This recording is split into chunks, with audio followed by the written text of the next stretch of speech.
यह एक काल्पनिक कहानी है। इसमें दिखाई गई घटनाएं, पात्र और संवाद पूरी तरह से लेखक की कल्पना पर आधारित हैं। इसका कोई संबंध किसी वास्तविक व्यक्ति या घटना से नहीं है।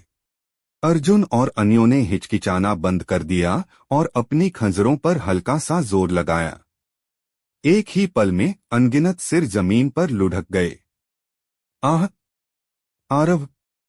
मैं अदरे कसम खाता हूं कि अगर यह मेरा आखिरी काम भी हुआ तो भी मैं तुम्हें तुम्हारे खून का बदला चुकाने पर मजबूर कर दूंगा। अदरे अचानक पागलों की तरह दहाड़ा और फिर उसने अंतरिक्ष को चीर दिया और दूर भागने लगा। भले ही वह अभी आरव का खून पीने और उसे जिंदा छीलने से ज्यादा कुछ नहीं चाहता था, लेकिन वह स्पष्ट रूप से जानता था कि अगर वह यहाँ रुका तो निश्चित रूप से उसकी जान चली जाएगी। इसलिए वह भागने में नहीं हिचकिचाया। जब तक इंसान जीवित है तब तक आशा रहती है। उसकी सोच सही थी, लेकिन वास्तविकता क्रूर थी। जैसे ही अदरे ने अंतरिक्ष को चीरकर दरार में प्रवेश करने की कोशिश की, उसके बगल में अचानक दो आत्मोन्नति स्तर के विशेषज्ञ प्रकट हुए और उन्होंने दूर से ही अपनी हथेलियों से उस पर प्रहार किया। पल भर में अदरे द्वारा बनाई गई अंतरिक्ष दरार टुकड़ों में बिखर गई। उसके बाद मीरा और काया अचानक क्रमशः उसके आगे और पीछे प्रकट हुईं और दो ठंडी चमकें चमकीं। अदरे भयभीत हो गया। उसकी आकृति हिली और वह फिर से अंतरिक्ष को चीरकर भागने ही वाला था कि उसके ऊपर हवा में दो और आत्मोन्नति स्तर के विशेषज्ञ प्रकट हुए। बहुत समय नहीं बीता था कि इतने सारे आत्मोन्नति स्तर के विशेषज्ञों के संयुक्त हमले से अदरे की एक दर्दनाक और तीखी चीख गूंज उठी। जब उन्होंने साये में खड़े होकर अदरे की मृत्यु देखी तो शाही राजधानी के अनगिनत वंशों के कुलपतियों के चेहरे अत्यंत गंभीर हो गए। आखिर शाही राजधानी में इतनी बड़ी घटना घटने पर वे अनभिज्ञ कैसे रह सकते थे? वे तभी से यहाँ थे जब आरव ने अदरावंश के सदस्यों को बंदी बनाया और यहाँ लाया था, और वे बस साये में छिपे हुए थे। उनमें से किसी ने भी उम्मीद नहीं की थी कि महान अदरावंश वास्तव में इस तरह नष्ट हो जाएगा। आखिरकार अदरावंश का कुलपति 9वें रैंक का आत्मोन्नति स्तर का विशेषज्ञ था, जबकि खुद अदरावंश में 10 से अधिक आत्मोन्नति स्तर के विशेषज्ञ थे। हालांकि इतनी बड़ी शक्ति फिर भी नष्ट हो गई थी, और कारण यह था कि उसने आरव को नाराज किया था। रक्तपिपासु, प्रतिशोधी, निर्मम, दूसरों को मक्खियों की तरह मारता है। यहाँ तक कि भूत संप्रदाय के सदस्य भी शायद उतने निर्मम नहीं हैं जितना वह है। यह कोई तलवार सम्राट नहीं है, यह एक तलवार दानव है। आरव को पता नहीं था कि उसने आज एक और नाम पा लिया है, और वह था तलवार दानव। जिस क्षण उसने अदरे और अदरावंश के सभी सदस्यों को नष्ट होते देखा, साये से देख रहे शांगधीर को तुरंत महसूस हुआ कि आरव के साथ शत्रुता न करने का उसका निर्णय अत्यंत बुद्धिमानी भरा था। यदि उसने उस समय आरव के विरुद्ध जाने का चुनाव किया होता तो शायद जो परिणाम अदरावंश को भुगतने पड़े वही उसके शांग वंश को भी भुगतने पड़ते। आखिरकार उसका शांग वंश अदरावंश के बराबर ही था। मुझे देखने दो कि क्या वंश के वे बूढ़े अब भी कहेंगे कि मैं कायर हूँ जब मैं इसके बाद वंश में वापस जाऊंगा। शांगधीर ठंडी हंसी हंसा। उस दिन उसके समझौते के कृत्य ने उसके कई वंशजों को उससे बहुत नाराज कर दिया था। उन्होंने कहा था कि उसने शांग वंश की नाक कटा दी है। अब वह वास्तव में उनके चेहरों के भाव देखने के लिए उत्सुक था। इस क्षण साये में देख रहे सभी कुलपतियों ने एक साथ एक निर्णय लिया।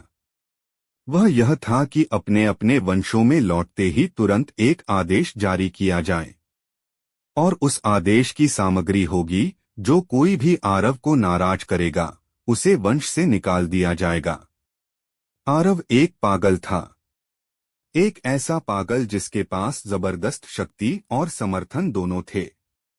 वे ऐसे पागल को नाराज करने का जोखिम बिल्कुल नहीं उठा सकते थे, अन्यथा उनके सामने आने वाले भाग्य का सबसे अच्छा उदाहरण अदरावंश था।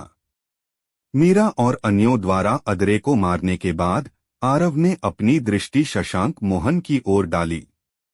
शशांक की पलकें झपकीं और फिर उसने ठंडे स्वर में कहा, क्या तुम्हारा इरादा मुझे भी मारने का है? बिल्कुल, आरव का इरादा स्वाभाविक रूप से शशांक मोहन को भी मारने का था। आखिरकार शशांक ने अभी उसकी मृत्यु की इच्छा की थी। सुधाकर एक पल के लिए हिचकिचाया, लेकिन अंत में उसने कुछ नहीं कहा। वह आरव के चरित्र से भलीभांति परिचित था। यदि आरव ने वास्तव में शशांक मोहन को मारने का निर्णय ले लिया था, तो उसे समझाना बिल्कुल बेकार होता। आरव, शशांक मोहन मेरे तंत्र संघ के एक बुजुर्ग हैं। क्या तुम उन संबंधों को भूल गए हो जो तुम्हारे कभी थे? तंत्रीश धीमी आवाज में बोला। इसी बीच त्रिशा ने अचानक आरव का हाथ खींचा और धीरे से कहा, बड़े भाई, दादा शशांक मोहन को मत मारो। अतीत में एक युवा राजकुमार मुझे और करिश्मा को परेशान करना चाहता था, और वह दादा शशांक मोहन ही थे जिन्होंने उन्हें भगाने में हमारी मदद की थी। इसके अलावा वे अक्सर मुझे तंत्र देते हैं, और वे कहते हैं कि यह इसलिए है ताकि मैं अपनी बेहतर रक्षा कर सकूं और दूसरों द्वारा परेशान किए जाने से बच सकूं। यह सुनकर आरव के चेहरे के भाव नरम हो गए, और फिर उसने आरव की ओर प्रेषित करने से पहले शशांक मोहन पर एक नजर डाली और त्रिशा और दिव्या का हाथ पकड़कर वहां से चला गया। आरव हमेशा कृतज्ञता और शत्रुता के बीच स्पष्ट अंतर करता था। चूंकि शशांक मोहन ने अतीत में त्रिशा के प्रति दया दिखाई थी, इसलिए वह स्वाभाविक रूप से ऐसी दया का बदला शत्रुता से नहीं चुकाएगा। बेशक अगर शशांक मोहन उसके लिए मुसीबत खड़ी करता, तो वह स्वाभाविक रूप से पीछे नहीं हटता। आरव को जाते देख तंत्रीश ने तुरंत राहत की सांस ली। आरव पहले वाला आरव नहीं था। इस समय आरव वह व्यक्ति था जिससे दक्षिणी क्षेत्र की हर एक शक्ति डरती थी। कितना अफसोस, तंत्रीश ने अपना सिर हिलाया। आखिरकार आरव कभी तंत्र संघ का सदस्य था, लेकिन संघ ने उस समय उसका साथ देने का चुनाव नहीं किया जब वह अपने सबसे कठिन दौर से गुजर रहा था। अन्यथा तंत्र संघ की स्थिति अब शायद एक स्तर और ऊपर उठ गई होती, और तंत्रीश को लगा कि यह वास्तव में अफसोस की बात है। तंत्रीश ने सिर हिलाया और कहा, उसका उदय निश्चित है। संघ के सभी सदस्यों से कहो कि वे दक्षिणी क्षेत्र में उसे रास्ता दें और कभी भी उसके दुश्मन न बने, अन्यथा वे स्वयं परिणामों का सामना कर सकते हैं। आरव, दिव्या और त्रिशा को वापस डार्क बिस्ट साम्राज्य ले आया। दक्षिणी क्षेत्र में वास्तव में ऐसे बहुत से लोग थे जो उसकी मृत्यु चाहते थे, और यदि वह त्रिशा को उसके पास छोड़ जाता है तो उसके गुरु सुधाकर आवश्यक रूप से त्रिशा की रक्षा करने में सक्षम नहीं हो सकते हैं। इसके विपरीत डार्क बिस्ट साम्राज्य में उसका व्यावहारिक रूप से कोई दुश्मन नहीं था, इसलिए त्रिशा यहाँ निश्चित रूप से बहुत अधिक सुरक्षित थी। जब उसे पता चला कि त्रिशा आरव की छोटी बहन है, तो बिस्ट सम्राट ने उसे एक हार दिया। एक खजाने के रूप में उस हार की कोई रैंक नहीं थी, लेकिन यह अत्यंत महत्वपूर्ण था क्योंकि इस पर बिस्ट सम्राट की आभा का एक अंश था। हर रात की कहानी, हर दिन का धमाका, सिर्फ स्टोरी हंगामा पर। तो अभी सब्सक्राइब करें और बेल आइकन दबाएं, क्योंकि अगली कहानी आप मिस ना कर पाए। इसलिए महामाया पर्वत का कोई भी डार्क बिस्ट उसे पहनते समय उसे नुकसान पहुंचाने की हिम्मत नहीं करेगा, और यहाँ तक कि वह कुछ डार्क बिस्टों को आदेश देने के लिए भी उस हार का उपयोग कर सकती थी। आरव स्वाभाविक रूप से इसे मुफ्त में नहीं लेगा। उसने अगले पूरे दिन सूक्ष्म भंवर के भीतर की गूढ़ ऊर्जा का उपयोग डार्क बिस्ट साम्राज्य के कुछ प्रतिभाशाली जीवों के शरीरों को शुद्ध करने के लिए किया, और इससे उनकी प्राकृतिक बंदोबस्ती, काया और ब्लडलाइन एक स्तर ऊपर उठ गई। इससे बिस्ट सम्राट और डार्क बिस्ट साम्राज्य के कुछ बुजुर्ग अत्यंत प्रसन्न हुए। उस दिन से त्रिशा डार्क बिस्ट साम्राज्य की छोटी राजकुमारी बन गई थी, क्योंकि हर कोई जानता था कि वह वही व्यक्ति है जिसके आरव सबसे करीब है और जिसे वह सबसे ज्यादा प्यार करता है। इसलिए उस पर कृपा करना स्वाभाविक रूप से आरव पर कृपा करने के बराबर था। त्रिशा के लिए व्यवस्था करने के बाद आरव, नाजिन और अन्यों ने प्राचीन युद्ध क्षेत्र की अपनी यात्रा शुरू की। भले ही उसकी शक्ति बहुत अधिक मजबूत थी और उसके पास अपनी सेना भी थी, लेकिन उसके दुश्मन भी मजबूत हो गए थे और संख्या में बढ़ गए थे। यदि वह तथाकथित मृत्युलोक सम्राट को दक्षिणी क्षेत्र को वश में करने की अनुमति देता है, तो पुष्प महल को नष्ट करने की बात तो दूर, उसके लिए जीवित रहना भी एक समस्या होगी। इसलिए उसे मृत्युलोक सम्राट को रोकने के लिए अपना सर्वश्रेष्ठ प्रयास करना था। महामाया पर्वत और प्राचीन युद्ध क्षेत्र की सीमा पर बिस्ट सम्राट ने प्राचीन युद्ध क्षेत्र की ओर थोड़ा गंभीर भाव से देखा और कहा, मुझे आशा है कि तुम प्राचीन युद्ध क्षेत्र की अपनी यात्रा के दौरान प्राचीन नगर की उन शक्तियों को मनाने में सक्षम होगे। अन्यथा यदि मृत्युलोक सम्राट को प्राचीन नगर पर कब्जा करने की अनुमति दी गई, तो जब वह अपना जवाबी हमला शुरू करेगा तो मेरे महामाया पर्वत को निश्चित रूप से उसके हमले का खामियाजा भुगतना पड़ेगा। इसके अलावा उस समय मेरे डार्क बिस्ट साम्राज्य और महाचिन साम्राज्य की ताकत शायद सर्वोच्च हन साम्राज्य की सेना को रोकने में असमर्थ होगी। क्या यह सच में इतना गंभीर है? आरव ने धीमी आवाज में पूछा। उसकी राय में भले ही सर्वोच्च हन साम्राज्य मजबूत था, लेकिन डार्क बिस्ट साम्राज्य और महाचिन साम्राज्य की संयुक्त सेना कम से कम उसका विरोध करने में सक्षम होनी चाहिए। हालांकि बिस्ट सम्राट के चेहरे के भाव ने आरव को यह एहसास कराया कि उसके विचार बहुत सीधे सादे हो सकते हैं। बिस्ट सम्राट ने सिर हिलाया और कहा, यह बहुत गंभीर है। तुम केवल उस शक्ति से अवगत हो जो यह विशालकाय सर्वोच्च हन साम्राज्य सतह पर प्रकट करता है। उनकी असली ताकत उससे कहीं अधिक है जो उन्होंने सतह पर प्रकट की है। उदाहरण के लिए, हर कोई केवल आत्मभक्त सेना के बारे में जानता है, लेकिन बहुत कम लोग जानते हैं कि सर्वोच्च हन साम्राज्य के पास एक और सेना है जो आत्मभक्त सेना से बेहतर है। कोई भी इस सेना का नाम नहीं जानता और मैं भी नहीं। मुझे बस इतना पता है कि यह सेना पूरी तरह से आत्मोन्नति स्तर के विशेषज्ञों से बनी है। इसके अलावा इसमें कम से कम 3000 सदस्य हैं। कम से कम। जब वह इस बिंदु तक बोला तो बिस्ट सम्राट एक पल के लिए रुका और कहा, उसके अलावा उनके पास एक रहस्यमय टुकड़ी है जिसे संत वधकर्ता कहा जाता है और यह पूरी तरह से राजसिंहासन स्तर के विशेषज्ञों से बनी है। कहा जाता है कि यह एक संत स्तर के विशेषज्ञ का वध करने में भी सक्षम है। इसमें कितने सदस्य हैं, यह अज्ञात है। यह सुनकर आरव के चेहरे के भाव बदल गए। कम से कम 3000 आत्मोन्नति स्तर के विशेषज्ञों से बनी एक सेना और राजसिंहासन स्तर के विशेषज्ञों से बनी एक टुकड़ी। ऐसी ताकत, संसाधन और भंडार। कोई आश्चर्य नहीं कि महाद्वीप में इसका इतना लंबा इतिहास है। कोई आश्चर्य नहीं कि यह उन 9th रैंक संप्रदायों को डराने में सक्षम था। कोई आश्चर्य नहीं कि इसने उन सभी वर्षों पहले मुक्त साधक को पीछे हटने के लिए मजबूर कर दिया था। इसके अलावा स्थापना सम्राट के अनुसार दक्षिणी क्षेत्र में रहस्यमय विनाश संघ सर्वोच्च हन साम्राज्य की एक शक्ति प्रतीत होती है और वे बस इसके बारे में पूरी तरह से आश्वस्त नहीं हैं।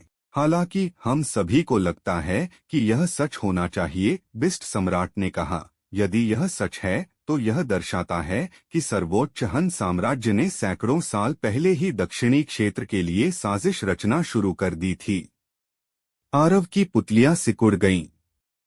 उसने कल्पना नहीं की थी कि रहस्यमय विनाश संघ वास्तव में सर्वोच्च हन साम्राज्य का हो सकता है। यदि यह वास्तव में सच है तो सर्वोच्च हन साम्राज्य वास्तव में काफी भयावह है।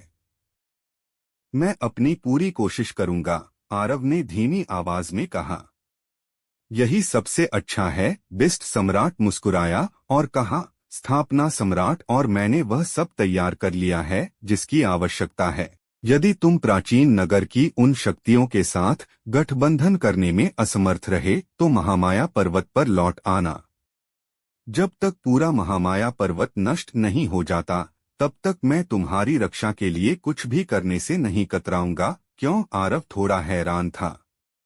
मेरा इरादा एक बहुत बड़ा दाव लगाने का है, बिस्ट सम्राट ने कहा। मैं दाव लगा रहा हूं कि तुम आरव समय से पहले नहीं मरोगे। मैं दाव लगा रहा हूं कि तुम आरव भविष्य में मुक्त साधक से आगे निकलने में सक्षम होगे। मैं दाव लगा रहा हूं कि तुम आरव मेरे डार्क बिस्ट साम्राज्य के लिए आशा ला सकते हो। आरव ने अपना सिर हिलाया और हंसा। वरिष्ठ, आप मुझ में खुद से भी ज्यादा आश्वस्त लगते हैं। बिस्ट सम्राट मुस्कुराया और कहा, चलो इस विषय को आगे नहीं बढ़ाते। जाओ, जल्दी करो। सौभाग्य, तुम्हें अपनी छोटी बहन के बारे में चिंता करने की जरूरत नहीं है। जब तक वह डार्क बिस्ट साम्राज्य में है उसे कोई खतरा नहीं होगा। आरव ने सिर हिलाया और फिर उसकी आकृति दूर की ओर चमक गई। बिस्ट सम्राट आरव की आकृति को दूर ओझल होते देखते हुए कुछ समय के लिए चुप रहा और फिर उसने धीमी आवाज में कहा, दक्षिणी क्षेत्र की स्थिति वास्तव में बदलने वाली है। अपनी बात खत्म करने के बाद बिस्ट सम्राट का चेहरा उदास हो गया और उसने कहा, आदेश जारी करो। एकांत में साधना कर रहे सभी डार्क बिस्टों को अपनी साधना से बाहर आने का आदेश दो और महामाया पर्वत के सभी डार्क बिस्टों को शीघ्र ही बिस्ट राजधानी लौटने का आदेश दो। इस आदेश की अवहेलना करने वाले किसी भी व्यक्ति को मार डालो। जी दोस्तों, स्टोरी को लाइक, शेयर व सब्सक्राइब कर दिया करो जिससे मुझे मोटिवेशन मिलता है। इस क्षण प्राचीन नगर के बाहर सैनिकों का एक विशाल हुजूम फैला हुआ था। यह सेना आत्मभक्त सेना थी जो पूरे महाद्वीप में कुख्यात थी। उनकी संख्या 1,00,000 थी। उनमें से प्रत्येक ने सफेद हेलमेट पहना था जिस पर एक पंख लगा था और सुनहरे रंग का कवच धारण किया था। इसके अलावा उनके हाथों में चांदी के भाले थे और पीठ पर चांदी के धनुष बाण थे। वे प्राचीन नगर के बाहर बेहद खामोश खड़े थे, जैसे कि पत्थर की मूर्तियां हों। सेना के सबसे आगे एक पुरुष और एक स्त्री खड़े थे। वे दोनों दूसरों से अलग थे क्योंकि उनके हाथों में कृपाण थी और उनके हेलमेट के पंख चांदी के रंग के थे। मेरी राय में बातचीत करने की कोई आवश्यकता ही नहीं है। क्या सीधा हमला करना आसान नहीं होगा? मुझे विश्वास नहीं होता कि यह प्राचीन नगर हमारी आत्मभक्त सेना को रोकने में सक्षम है। उस व्यक्ति ने प्राचीन नगर की दीवारों की ओर देखते हुए तिरस्कार के साथ कहा। महावीर, क्या तुम मृत्युलोक सम्राट के निर्णय पर प्रश्न उठा रहे हो? उस स्त्री ने महावीर को थोड़ा शत्रुतापूर्ण दृष्टि से देखा। बिल्कुल नहीं, महावीर ने कहा। मृत्युलोक सम्राट के पास ऐसा करने का निश्चित रूप से कोई कारण होगा, लेकिन हमारे लिए यहाँ बस खड़े रहना वास्तव में कष्टदायक है। यह केवल एक छोटा सा शहर है। मुझे विश्वास है कि यदि तुम्हारी सेना उन पर दबाव डाले तो वे हमारे सामने टिकने की हिम्मत नहीं करेंगे। इसके अलावा हमें केवल दक्षिणी क्षेत्र को वश में करने के लिए आत्मभक्त सेना को तैनात करना पड़ा। क्या इतनी तुच्छ चीज पर अपनी ताकत बर्बाद करना नहीं है? नीरजा, क्या तुम सहमत नहीं हो? तुमने दक्षिणी क्षेत्र और प्राचीन नगर को बहुत कम आंका है, नीरजा ने कहा। प्राचीन नगर में शक्तियों के समीकरण बहुत जटिल हैं। उन 9th रैंक संप्रदायों की तो बात ही छोड़ो, यहाँ तक कि आन वंश और रहस्यमय नगर गवर्नर की संपत्ति भी ऐसी सत्ताएं हैं जिन्हें कम नहीं आंका जा सकता। आखिर उनका इतिहास हमारे सर्वोच्च हन साम्राज्य से कम नहीं है। इसके अलावा इस युग का युद्धदेव आन वंश से ही है। युद्धदेव, महावीर हंसा और उसकी आंखों में युद्ध की चमक कौन थी। अफवाहों के अनुसार युद्धदेव साधना के समान स्तर पर अजेय है। मैं वास्तव में खुद इसका अनुभव करना चाहता हूँ। ओह हाँ, वह तलवार सम्राट भी। मैंने सुना है कि उस राजकुमार मिहिर को उसी ने मारा था। इसके अलावा उसके पास मृत्युलोक सम्राट सील और मृत्युलोक सम्राट कवच भी है। हाँ हाँ, कितना दुस्साहसी है वह।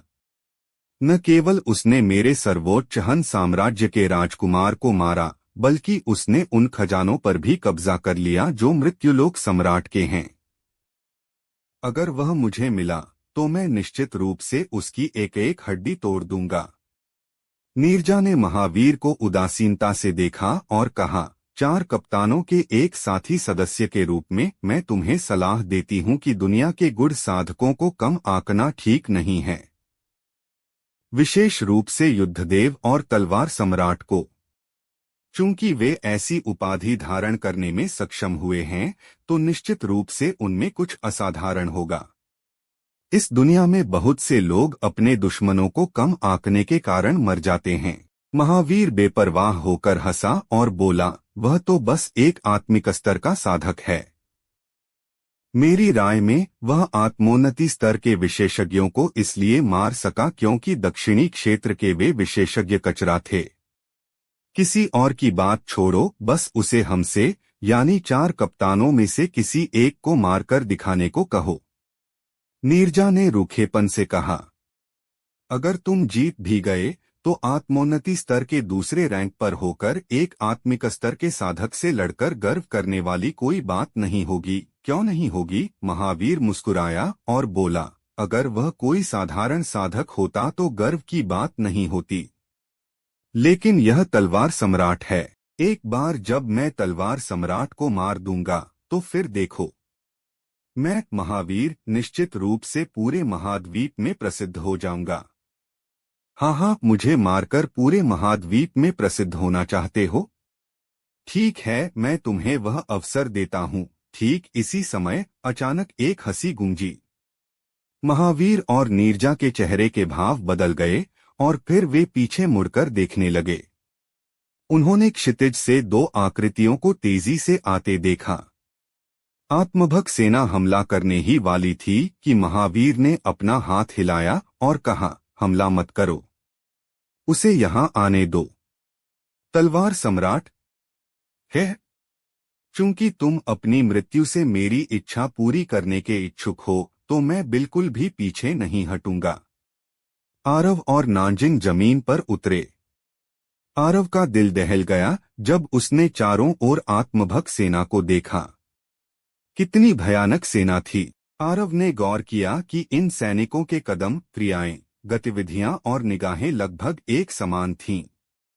उनकी व्यक्तिगत साधना को छोड़ भी दें तो जहां तक आरव जानता था, केवल यह तालमेल ही कुछ ऐसा था जिसे दक्षिणी क्षेत्र का कोई भी संप्रदाय या सेना हासिल करने में सक्षम नहीं थी।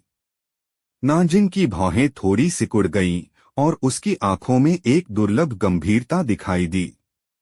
स्पष्ट रूप से वह इस सेना को देखकर थोड़ी हैरान थी। तलवार सम्राट महावीर ने अपने होठों पर जीभ फेरी और फिर एक क्रूर मुस्कान के साथ कहा, सचमुच तुम बहुत अहंकारी हो, जैसा कि अफवाहों में कहा गया था। चिंता मत करो, मैं गारंटी देता हूं कि यह आखिरी बार है जब तुम अहंकार कर रहे हो। क्यों? क्योंकि तुम अगले ही पल मरने वाले हो। हाँ, बिल्कुल। आरव ने सिर हिलाया और कहा, तुम्हारे पास 1 लाख सैनिक हैं और वे सभी आत्मिक स्तर पर हैं, इसलिए हम दोनों को मारना वास्तव में बेहद आसान है। मुझे उकसाने की कोशिश मत करो। महावीर ठंडी हंसी हंसा और बोला, क्या मुझे तुम्हें मारने के लिए दूसरों की मदद की जरूरत होगी? सब लोग 300 मीटर पीछे हट जाओ। मेरे और इसके बीच की लड़ाई में किसी को हस्तक्षेप करने की अनुमति नहीं है। जो मेरे आदेश की अवज्ञा करेगा उसे बिना दया के मार दिया जाएगा। आत्मभक्त सेना बिना किसी हिचकिचाहट के व्यवस्थित तरीके से 300 मीटर पीछे हट गई। महावीर, क्या तुम मृत्युलोक सम्राट के आदेशों को भूल गए हो? नीरजा ने धीमी आवाज में कहा। चिंता मत करो, एक बार जब मैं इसे मार दूंगा और मृत्युलोक सम्राट को मृत्युलोक सम्राट सील और मृत्युलोक सम्राट कवच दोनों भेंट कर दूंगा, तो वे निश्चित रूप से मुझे दंडित नहीं करेंगे। शायद वे मुझे सीधे महासेनापति के पद पर पदोन्नत कर दें। महावीर हंसा। नीरजा ने महावीर पर एक नजर डाली और फिर एक तरफ हट गई। वह कोई साधारण आत्मोन्नति स्तर का विशेषज्ञ नहीं है, नाजिन ने एक तरफ से उदासीनता से कहा। आरव ने सिर हिलाया और कहा, मुझे पता है, लेकिन मुझे उसे मारना ही होगा। वह कोई जल्दबाज व्यक्ति नहीं था। यहाँ प्रकट होने का उसका मुख्य कारण खुद को साबित करना था। वह क्या साबित करने की कोशिश कर रहा था? वह स्वाभाविक रूप से यह साबित करने की कोशिश कर रहा था कि उसके पास ताकत और क्षमता दोनों हैं। यदि उसने अपनी ताकत नहीं दिखाई तो वह प्राचीन नगर की उन शक्तियों के साथ बातचीत करने के लिए क्या इस्तेमाल करेगा? इस दुनिया में किसी को तभी गंभीरता से लिया जाता है जब उसके पास जबरदस्त ताकत और क्षमता हो, अन्यथा किसे परवाह है कि आप कौन हैं? नाजिन एक तरफ हट गई। वह नगर गवर्नर की संपत्ति, अन्य आन वंश और प्राचीन नगर की विभिन्न अन्य शक्तियों को महाचिन साम्राज्य और डार्क बिस्ट साम्राज्य के साथ गठबंधन करने का निर्णय नहीं ले सकती थी, क्योंकि एक बार जब वे हाथ मिला लेते तो यह सर्वोच्च हन साम्राज्य के साथ दुश्मनी मोल लेने के बराबर होता। उस विशाल साम्राज्य का सामना करते समय कोई भी शक्ति पूरी तरह से निडर नहीं रह सकती थी, और इसमें उसका आन वंश भी शामिल था। आरव उन वंशों को मनाने के लिए केवल खुद पर निर्भर रह सकता था। क्या तुम अपनी जान देने के लिए तैयार हो? महावीर ने हंसते हुए कहा। आरव ने अपनी तलवार निकाली और कंधे उचकाए। मैं यही हूं, आओ। जैसी तुम्हारी इच्छा, महावीर जोर से चिल्लाया और उसके हाथ में एक विशाल काले लोहे का हथौड़ा दिखाई दिया। उसने अचानक अपने दाहिने पैर से जमीन पर प्रहार किया और जमीन धंस गई, क्योंकि उसकी आकृति जवाबी बल के सहारे तुरंत आरव के ऊपर हवा में पहुंच गई। उसके बाद उसने हथौड़े को आरव के सिर की ओर पूरी ताकत से घुमाया। आरव जवाबी हमला करने ही वाला था कि महावीर अचानक चिल्लाया, स्थानिक पिंजरा। आरव के चारों ओर का स्थान अचानक जम गया और आरव मौके पर ही ऐसे स्थिर हो गया जैसे उसके शरीर के एक्यूपंक्चर बिंदु अवरुद्ध हो गए हों। जब नीरजा ने यह दृश्य देखा तो उसे तुरंत राहत मिली। वह जानती थी कि महावीर भले ही सतह पर आरव को कम आंकता और तिरस्कार दिखाता हो, लेकिन युद्ध शुरू होने पर वह आरव को बिल्कुल भी कम नहीं आंकेगा, क्योंकि महावीर हमेशा अपने दुश्मन से लड़ते समय अपना सर्वश्रेष्ठ देता था। बेशक अगर ऐसा नहीं होता तो उसके लिए 4 कप्तानों में से एक बनना असंभव होता।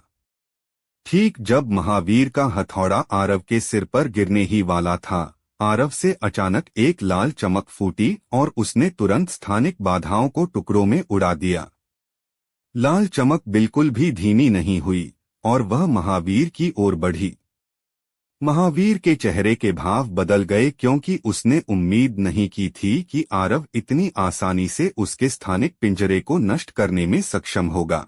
उसने लाल चमक के खिलाफ रत्ती भर भी लापरवाही बरतने की हिम्मत नहीं की और उसने हथौड़े को उस पर मारने के लिए अपनी बाह की पूरी ताकत लगा दी।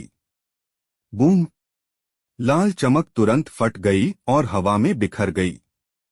इसी बीच आरव महावीर के सामने प्रकट हुआ और फिर रोशनी की एक किरण चमकी। तलवार तुरंत महावीर की छाती के सामने पहुंच गई, जिससे महावीर की पुतलियां सिकुड़ गईं। हालांकि अगले ही पल उसकी आंखों में एक हिंसक भाव कौंधा। मरो! महावीर ने आरव के हमले से बचने का विचार छोड़ दिया और उसने बस अपने हथौड़े को आरव के सिर की ओर दे मारा। आरव की तलवार सबसे पहले पहुंची और उसे बिना किसी बाधा के महावीर के दिल के पार कर दिया। हालांकि महावीर के मुंह के कोनों पर एक अजीब सी मुस्कान दिखाई दी, जिससे आरव के चेहरे के भाव बदल गए और वह अपने दिल में चिल्लाया, धत तेरी की। इस समय उसके लिए महावीर के हथौड़े से बचना असंभव था। महत्वपूर्ण क्षण में उसने तेजी से अपना सिर एक तरफ कर लिया और हथौड़े को अपने कंधे पर लगने दिया। बूम! जमीन हिंसक रूप से कांप उठी जबकि आरव सीधे जमीन में धंस गया और उसका भाग्य अज्ञात था। मूर्ख महावीर ने अपनी छाती के खून बहते छेद को थपथपाया और उपहास किया। 4 कप्तानों के पास दिल नहीं होते। हमने उन्हें कहीं और सुरक्षित रखने के लिए पहले से ही गुप्त तकनीकों का उपयोग किया है। इसलिए जब तक हमारी चेतना और आत्मा नष्ट नहीं हो जाती तब तक हमारे भौतिक शरीर को नष्ट करना बेकार है। अफसोस, कितनी निराशा हुई। तो तलवार सम्राट कोई बड़ी बात नहीं था। मैं तो एक भीषण युद्ध लड़ने के लिए तैयार था। जानकारी के लिए धन्यवाद। ठीक इसी समय आरव छेद के भीतर से धीरे धीरे ऊपर आया और उसकी पीठ पर 9th नर्क तलवार पंख थे। आरव के कंधे के कपड़े फट गए थे और उसकी सूजी हुई लाल त्वचा साफ दिख रही थी। महावीर के मुंह के कोनों से उपहास गायब हो गया और वहां केवल एक गंभीर अभिव्यक्ति रह गई। उसने कहा, मैंने वास्तव में तुम्हें कम आंका। मैंने कभी उम्मीद नहीं की थी कि तुम्हारा भौतिक शरीर पहले से ही ऐसी स्थिति प्राप्त कर चुका है। कोई बात नहीं। यदि तुम तुरंत मर जाते तो यह बहुत उबाऊ होता। क्या तुम्हारी काबिलियत बघारना बंद करने से तुम मर जाओगे? आरव ने अपनी हथेली पलटी और उसके हाथ में शून्य फ्लैश दिखाई दी, जिसके बाद उसके शरीर की गूढ़ ऊर्जा उमड़ने लगी। अगले ही पल आरव ने अपनी आंखें थोड़ी बंद कीं और फिर उसकी आत्मा धीरे धीरे उसके शरीर से बाहर निकलकर उसके शरीर के ऊपर हवा में तैरने लगी। उसके बाद शून्य फ्लैश जो आरव के शरीर ने पकड़ रखी थी वह उसकी आत्मा के पास पहुंच गई। आत्मा निष्कासन। महावीर दंग रह गया। वह क्या करने की कोशिश कर रहा है? नीरजा को कुछ सूझा और उसके चेहरे के भाव हिंसक रूप से बदल गए। उसने व्याकुलता से कहा, पीछे हटो जल्दी। यह पौराणिक तलवार आत्मा तकनीक है। यह सभी रक्षा और स्थान की परवाह नहीं करती। पीछे हटना। बहुत देर हो चुकी है। आरव की आत्मिक देह ठंडी हंसी हंसी और फिर उसने दोनों हाथों से शून्य फ्लैश को पकड़कर महावीर की ओर तेजी से चलाया, जो अभी भी मौके पर ही सुन्न खड़ा था। एक पल में शून्य फ्लैश की नोक से एक लहर निकली जो आंखों को दिखाई दे रही थी और वह तुरंत महावीर के सामने पहुंच गई। महावीर के चेहरे के भाव हिंसक रूप से बदल गए और उसने जल्दी से विशाल लोहे के हथौड़े को अपने सामने कर लिया। हालांकि लहर सीधे उसके हथौड़े को पार कर गई और उसकी छाती की ओर तेजी से बढ़ी। महावीर भयभीत था। उसने तेजी से स्थान को फाड़ा और 300 मीटर दूर प्रकट हुआ। ठीक जब उसने राहत की सांस ली थी, उसके सामने अचानक फिर से एक हल्की लहर दिखाई दी और फिर वह उसकी गर्दन के पास से बिजली की तरह निकल गई। महावीर की पुतलियां हिंसक रूप से सिकुड़ गईं और फिर वह बस जमीन पर गिर पड़ा। सूसू। अचानक एक तीखी और कान फाड़ने वाली सीटी गूंजी, क्योंकि कहीं से एक स्याह काला बाण एक चमकते टूटते सितारे की तरह नीचे आया और वह हिंसक रूप से आरव की ओर बढ़ा। हमला करो, एक भयानक आवाज गूंजी। स्वाश। आत्मभक्त सेना ने अपने धनुष खींचे, बाण चढ़ाए और एक साथ प्रहार किया। उनकी क्रियाएं व्यवस्थित और त्वरित थीं। सूसू। 1,00,000 बाणों ने आकाश और पृथ्वी को ढक लिया, क्योंकि वे आरव और नानजिंग की ओर एक जाल की तरह गिर रहे थे। अब क्या होने वाला है, आगे सुनते रहिए सर्वशक्तिमान हमारे चैनल स्टोरी हंगामा पर।